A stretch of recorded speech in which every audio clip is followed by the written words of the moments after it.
Another 3S flight on the Volantex Trainstar Stunt.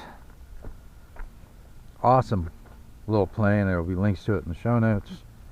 I did break both of my stock props, so I changed out the prop assembly. I have a gem fan, 6x3 two-blade ABS prop on it, and for 3S that's going to work great. Not quite as much power on 2S as it has with the stock prop. A 6x4 ABS and APC 6x4 Speed 400, which I tested on it, has about the same amount of performance on 2S as the stock prop, and my guess is it will work absolutely fine on 3S as well. Since I'm probably going to fly this almost exclusively on 3S, I'm going to leave this 6x3 prop on here because it has unlimited vertical with this prop.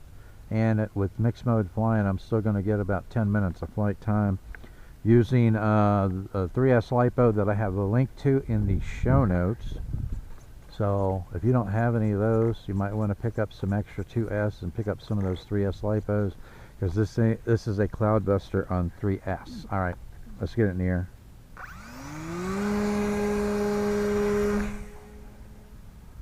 I gave it about 60% throttle there on launch with this prop. Okay, so we'll do a circuit, we'll come back through here, we'll put it into manual mode, and I am bound up to it and flying it with the TX16S. Alright, we are in manual mode now, and I didn't even see it twitch when I switched it over. So, check this out.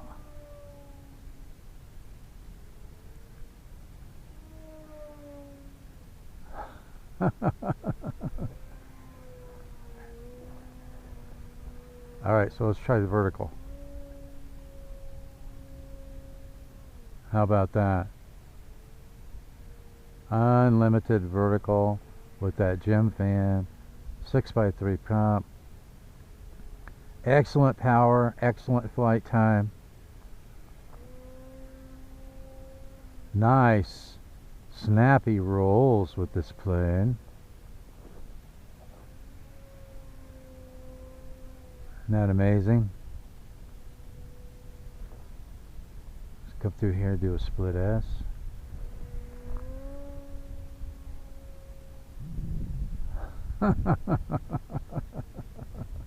Alright, now let's see if we could do a hammerhead with it. Oh, a stall. Complete stall at the top. Let's try that again. There we go. There's a good hammerhead. So it has pretty good rudder authority. I think if I change any of the linkage, it's probably going to be on the rudder. But I have all the stock linkage is what I'm using right now. I haven't changed a thing. I haven't put any trim into the transmitter.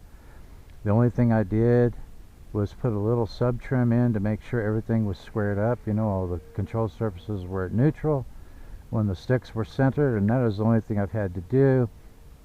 Flying it with 2S and 3S, the stock 2S LiPo, the stock 3S LiPo, links to those will be in the show notes. I haven't had to add any nose or tail ballast weight. I have tested it with nose ballast weight. The performance without any ballast weight seems to work just fine. The only negative that I have for this plane is that it doesn't have very good slow flight capability. But man, is it aerobatic, it's fast, it's maneuverable, it's got unlimited vertical on 3S, it's got good power on 2S, so it has got excellent flight time. So I don't have any complaints with anything other than the fact that it doesn't have very good slow flight capability, and it will tip stall. For that reason, and that reason only, I don't recommend it for an absolute beginner, but if you're intermediate to advanced, you're going to love this little plane. I love the fact that they're coming out with these microplanes now. Look at that.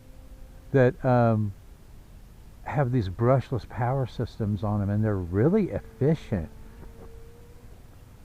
And this is in manual mode. This is in full manual mode.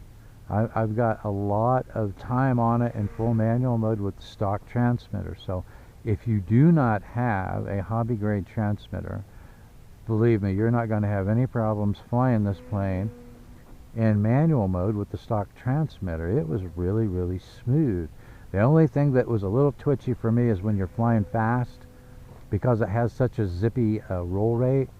The ailerons every once in a while would feel a little twitchy to me, but other than that, and once you get used to the control authority that you have in the roll axis, once you get used to that, you can fly it really, really smooth, no problem there. All right, so this is best landed over grass, where you can just dump it. I might even leave the landing gear off of it, because you've got to come in with some speed on a hard surface to make your landing, and I haven't been really too successful at that so far. I've had a couple of decent landings, and other than that, I've ended up with tip stalls trying to bring it in and set it down. So let's see. See? Did you see it drop the wing on me there? And I was coming in with some decent speed. Anyway, that's a wrap on this episode. Thanks for watching. I'll see you next time in the Tinker's Lab.